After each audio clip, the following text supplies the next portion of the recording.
আমি খুব স্পষ্ট করে বলতে চাই যে বিএনপি তো ক্ষমতা চাই, কারণ আমরা তো ক্ষমতার জন্যই রাজনীতি করি। কারণ আমাদের যে গঠনতন্ত্র, আমাদের যে আপনার ঘোষণাপত্র, সবখানে তো পরিষ্কার করে বলাই আছে। এই আপনার সোশ্যাল মিডিয়ার মাধ্যম, যে সোশ্যাল মিডিয়া আপনার একটা দেশকে, জাতিকে যে কতটা ভঙ্গুর অবস্থায় নিয়ে গেছে, কতটা এনার্কিক অবস্থার মধ্যে নিয়ে গেছে, একটা নৈরাজ্যের দিকে নিয়ে গেছে, এটা আমার মনে হয় আমার চেয়ে আপনারা অনেক ভালো বুঝতে পারছেন। আমরা যেটা দেখতে পাচ্ছি যে সংস্কার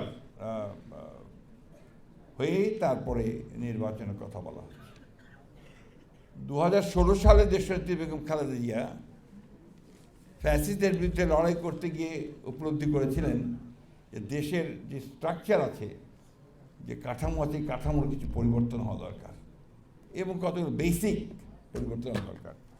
এবং সেই জন্যই তিনি, আপনাদের মনে আছে যে তিনি ভিশন 2030 দিয়েছিলেন সেই সময়, যার মধ্যে এখন আমরা যেগুলো শুনতে পাচ্ছি, জানতে পারছি, তার প্রায় অধিকাংশই ছিল দ্বিকক্ষ বিশিষ্ট পার্লামেন্ট, রাষ্ট্রপতি এবং প্রধানমন্ত্রীর আপনার ক্ষমতার ভারসাম্য রক্ষা করা, জুডিশিয়ারির আপনার সংস্কার করা, তার মধ্যে আপনার কমিশন তৈরি করা, ব্যুরোক্রেসি অর্থাৎ প্রশাসনেরকে আবার ঢেলে সাজানো, আইন শৃঙ্খলা বাহিনীকে ঠিক করে সাজানো, ঢেলে সাজানো, এই বিষয়ে অনেকগুলো বিষয় ছিল আমাদের সেই আপনার ভিশন 2030-তে।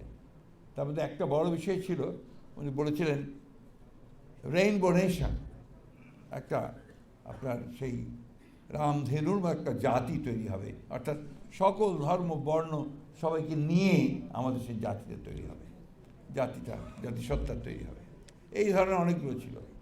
এবং ওটারও পরে দেশনেত্রী বেগম খালেদা জিয়া যখন আপনার কারাগারে চলে গেলেন আপনাদের সকলের সামনে দিয়েই, তারপরে 2022 সালে আমরা বিশেষ করে আমাদের নেতা ভারপ্রাপ্ত চেয়ারম্যান তারেক রহমান সাহেব, তিনি উপলব্ধি করলেন যে আরও পরিবর্তন করা দরকার।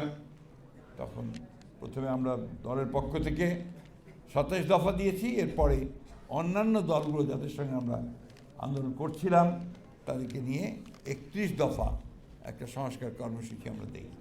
আমি এই কথা এই জন্য বলছি যে এটা নিয়ে অনেক তর্ক বিতর্ক শুরু হয়েছে।